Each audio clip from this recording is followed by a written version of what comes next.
Hello, Cousin Johnny here. We'd like to thank our sponsors for the Buzzin' with Cousins show. We thank you. Thank you, that garlic stuff. If you like garlic, you're going to love it. Put it on just about anything. That garlic stuff. Tuesday, Alvarado Farmers Market, or go to thatgarlicstuff.com. Thank you. Thank you, I Heart You Candles and Gifts. 222 17th Street, Pacific Grove. Beautiful hand poured candles made with love. Go see Sherry at 222 17th Street in Pacific Grove. I Heart You Candles and Gifts. Thank you.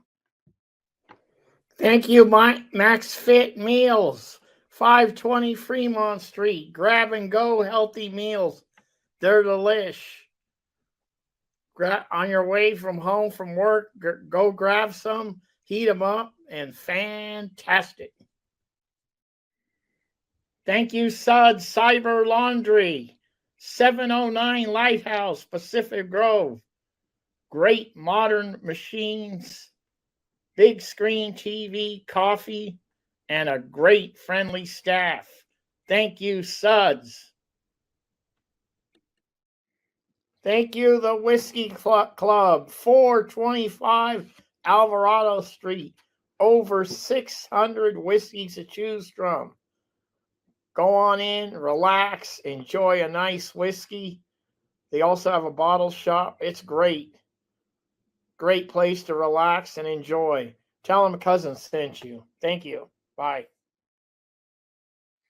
Hello, how's everybody doing out there? It's a great day in Monterey, and we got a great show here, and I'm so excited about this guest that I have on. And before further ado, let me introduce him.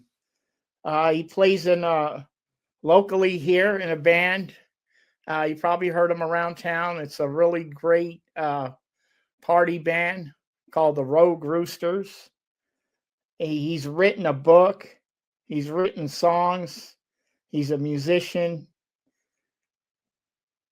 For 33 years, he was a professor at UC Stanislaus, and he has a doctorate, and he has the distinction of being a professor emeritus for distinguished service.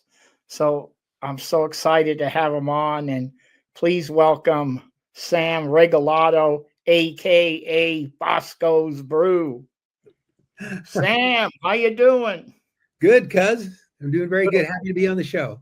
Great to have you on. And, a lot of people, they see you around town and they thinking, who's this guy, Bosco's Brew? Who's Sam? In fact, I was one of them until, I met you. And the more I talk to you, the more stuff that you've done or whatever. It's like, this guy's an interesting character. I want to have him on my show. So, Sam, where are you from and what's your ties to Monterey? Well, I'm originally from the Los Angeles area. That's where I was born and raised.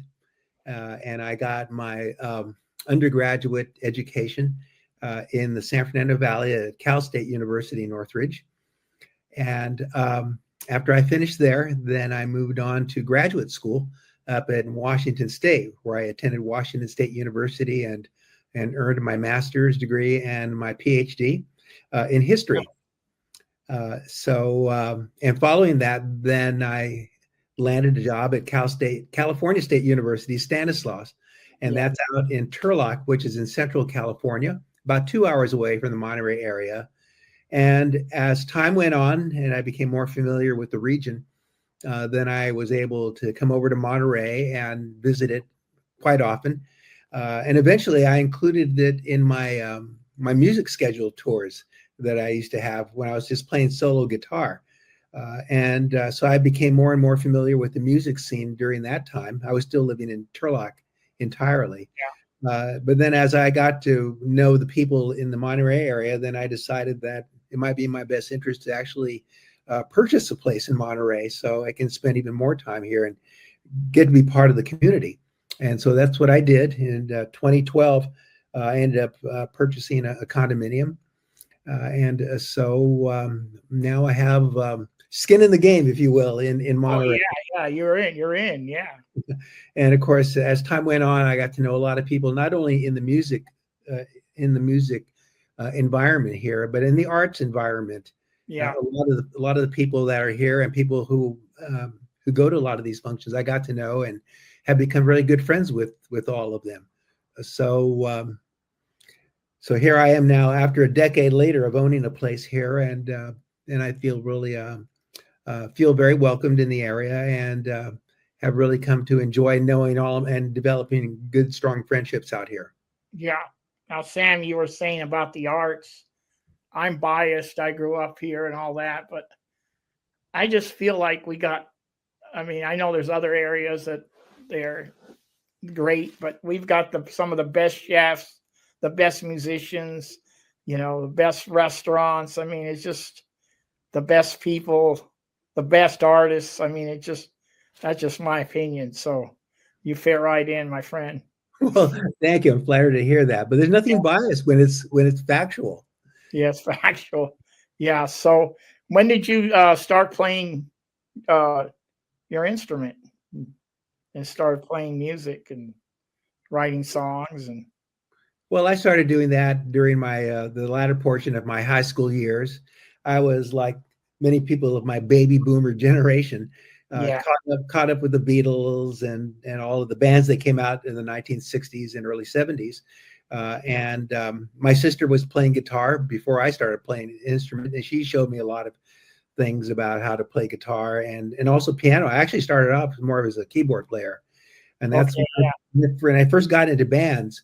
I started off as a keyboard player, but eventually, in order to attain more work, get more opportunities, I started to learn guitar and the bass guitar as well. And through the years, I just kept at it. It becomes a labor of love after a while, and it's so labor of love. Yeah, it's. you play in the band, the Road Roosters. Mhm. It's a great dance party type band. So that's and now are the Road Roosters? Are they from Turlock or I mean, where are they from? Who No, are they? they are actually local guys. Um, Okay, the current Rogue Roosters consist of Bill Smith on guitar, lead guitar. We're only a three-piece band: guitar, bass, and yeah, drums. So he's our guitar player, and Jim Dalton. And Bill, by the way, lives in Delray Oaks, so I consider that to be pretty local. Uh, yeah, and then there's Jim Dalton. Jim Dalton, our drummer, he lives in Aptos, and that makes up Rogue Roosters. Brad Wright was our original guitar player. He lasted with us for about a year or so, yeah. a couple of Okay, yeah, years.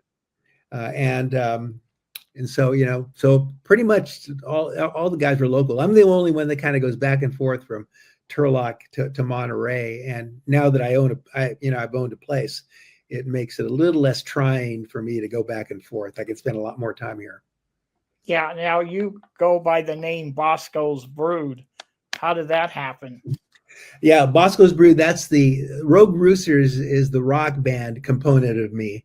Okay. Bosco's Brood is an acoustic duo actually that I work with a guy named Craig Jardstrom, who's kind of a local. He's also a local guy, and he plays with a lot of folks. And I'm lucky enough where he plays percussion, he plays lap steel, and does a mean harp also. And we played a lot of the smaller clubs, cafes, and things like that that are more inclined to hire acoustic Yeah, music. So for me, that's great because it helps to expand my horizons, and it's sometimes a little more artsy than rock is. With the rock band, we're playing Bad Company and a lot of the rock songs kind of stuff. That's often loud, but of course, in an acoustic setting, that's much different. So I have to be a little bit a little more gentle in my approach, and it seems to work. I mean, I've been working with Craig now for over 10 years. So we have our act down, and it's a nice change. Grant. That's really great. Yeah. So you were the professor for 33 years. Congratulations on that. And you Thank got you very much. prestigious designation of professor emeritus, which is for distinguished service. So we'd like to congratulate you on that. And And Yeah. you're a history professor? Yes, I'm a history professor, or I was a history professor. And that's world and everything, or is it American? My primary areas of specialization as a historian, as a Oh, professional historian, was U.S. history, U.S. social and cultural history. I also taught classes in U.S. immigration and ethnicity, sports in the U.S. I taught a course in U.S. sports history, also U.S. legal history and constitutional history. I did a lot of that with graduate students. So we have different kind of areas of history that we yeah, focus. that kind of, in a way, reminds me of the history that we have here in Monterey with the fishing industry. Then we had the Japanese influence in Monterey, the internment camps, and during the war. So that kind of similar to what you taught. Yeah. So what I was looking at is you wrote a book, and you're a baseball fan, and Mhm. that's, I think, when you and I first met. I think that was a bonding thing because I'm a baseball fan, and I don't know. I think I ran into you or said something else. So how the Giants do tonight or something. You knew the score and you knew the box score. So we talked, and so you wrote a book, and it's called Viva Baseball. Can you tell us about it? Oh, there it is. Beautiful. Yeah, Viva Baseball is a book about the Latin American baseball players who had come to the United States to play in American professional baseball, the major leagues, of course. And it really was a book a lot more about their trials and tribulations, to go to a different country and to try to be successful in a sport that is really at the very top of the heap of U.S. social culture. I mean, baseball is the American pastime and all of that. And these guys were coming up they left their regions and their countries to come and succeed in the U.S. Most of them didn't know how to speak any English. They were not familiar with foods and things in the U.S. And it was more than just playing baseball. I mean, they Yeah. had to succeed in many ways.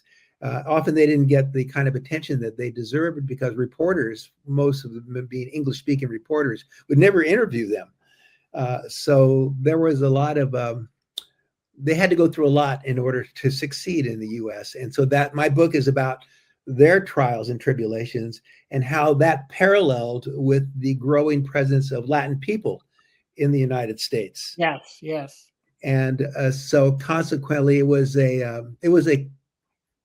it's a history of both the baseball players in the major leagues as well as the Latin people and their growing identity and visibility as in the passing years, and how the ball players were kind of a microcosm of that. So it was a great experience to do that. I was able to utilize my passion for baseball and to utilize it as a professional historian. Yeah. And also to try to get people to understand what people go through that we shouldn't be taking for granted about what people themselves go through. And a lot of the ball players, especially the black ball players who came up in the 1950s and 60s, for them, they never experienced anything like racial discrimination, as we saw in the Deep South, for instance. Yes. Yes. So, imagine yourself being 18 or 19 years old, you're away from your country for the first time in your life, no family, and you're stuck in the Deep South for your first minor league experience. And, Yeah. Yeah. not an easy thing to do, to go through because, you weren't allowed to go to restaurants and these kinds of things. And that could do something to your head after a while. Yeah. Really could. Yeah. And is your book still in circulation? I think that it is. There were 3 editions to the book. The one I'm holding that you have right in front that was the very first edition that came out in 1998. Okay. And just by sheer coincidence, you would know this, Johnny, is that was the same year as the Sosa McGuire home run race. Oh yeah, I was looking at that the other day on YouTube. I think last night Mhm. about that. McGuire was talking, and he said Sosa hit 2 home runs to go ahead, and he hit 3 that same night to go back up. I mean, that was I think one of the greatest eras. I mean, just that whole thing that happened because, because baseball, I guess, was kind of down at that time.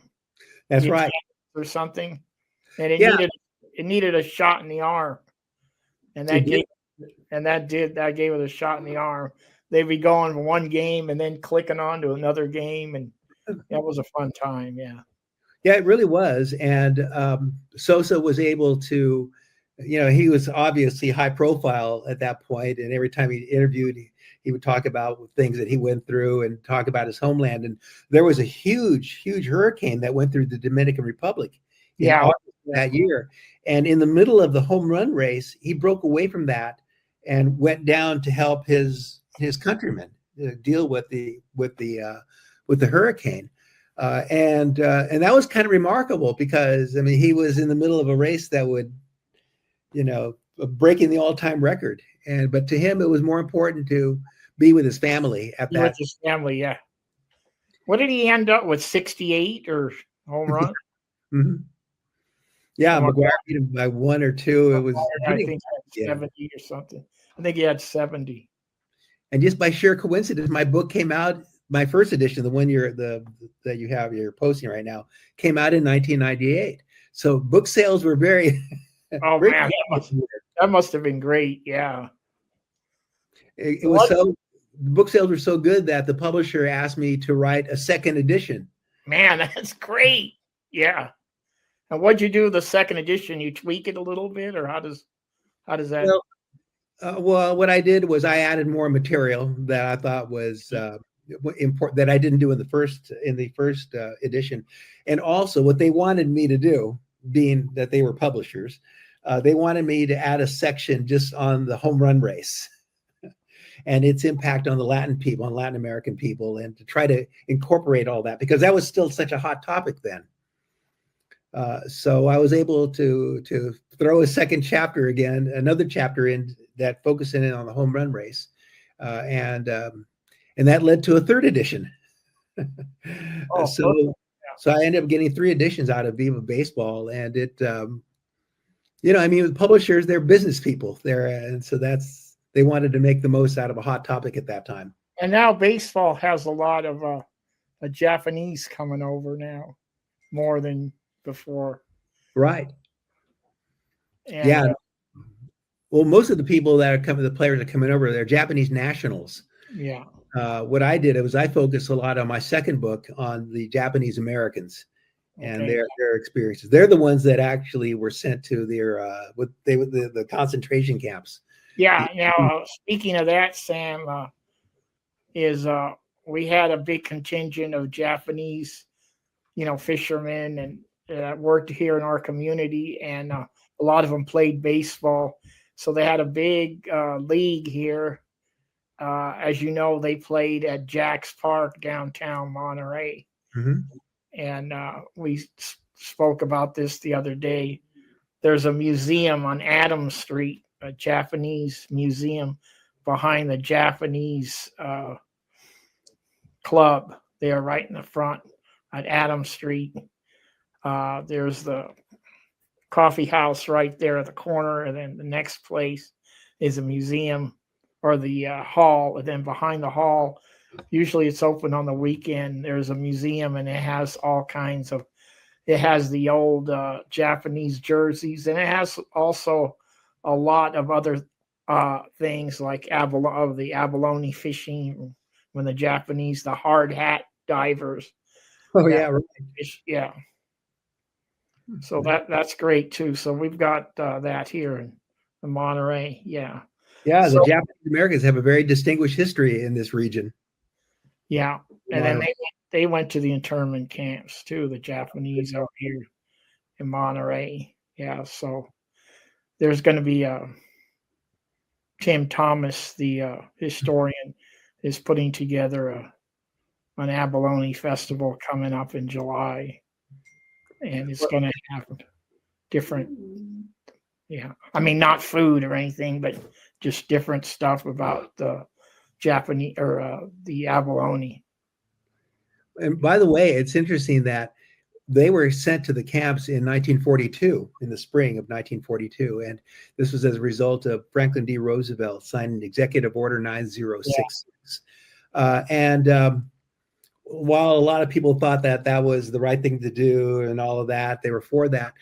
There was also some pushback, even by some of the writers of newspapers in the Salinas area, that said that this was unconstitutional and argued that this shouldn't be taking place. And the reason I even brought that up was because in our current world, where we're experiencing what immigrants are going through in this country, that there are a lot of people that are pushing back against how they're being treated.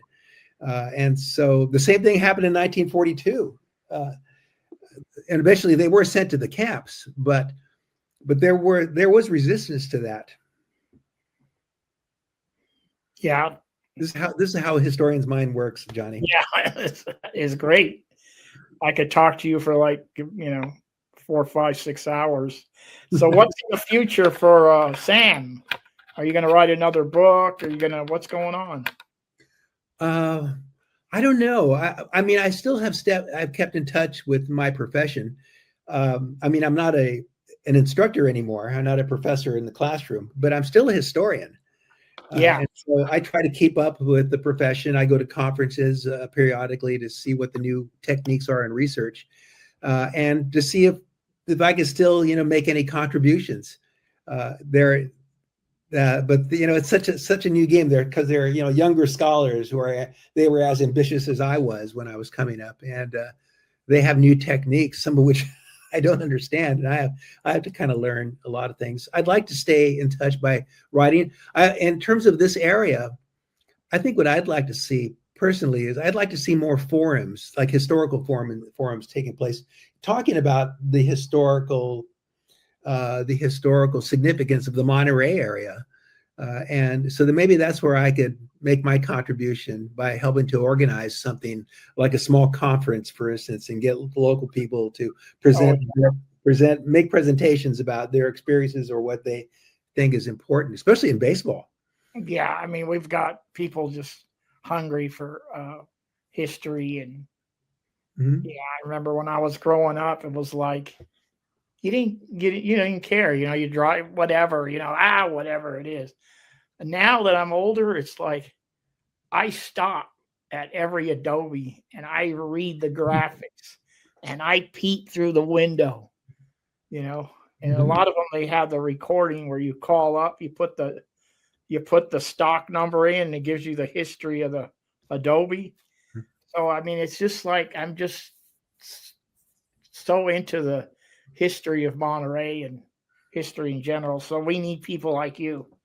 So you have good people here already. Tim Thomas, we talked about him. Very good. He's a very, very good local historian. He's done some really good work, makes great presentations. My friend Jeff Rothel has written about a guy named Harry Green, who was also an instrumental figure in the late 19th century. So, Jeff's done some really, really good work in that area that he's even published. So, I mean, people like that can really add to highlighting the significance of the area in a way that a lot of people probably don't even know about. Yeah, it's great. So, Sam, I really appreciate you coming on and buzzing with Cousin today, and looking forward to seeing you and the Red Roosters around town. And I'm going to close out with just a really short clip. So everybody just stay tuned.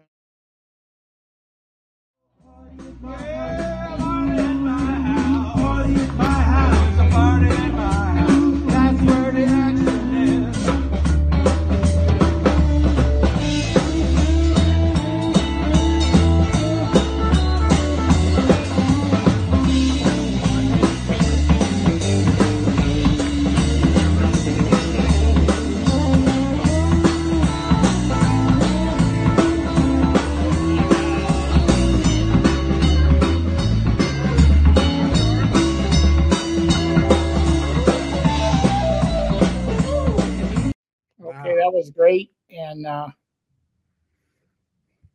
so, like I said, Sam, thank you so much. So, all listeners out there, thank you for tuning in. And Cousin Johnny and Sam are out. Bye, everybody. Thank you.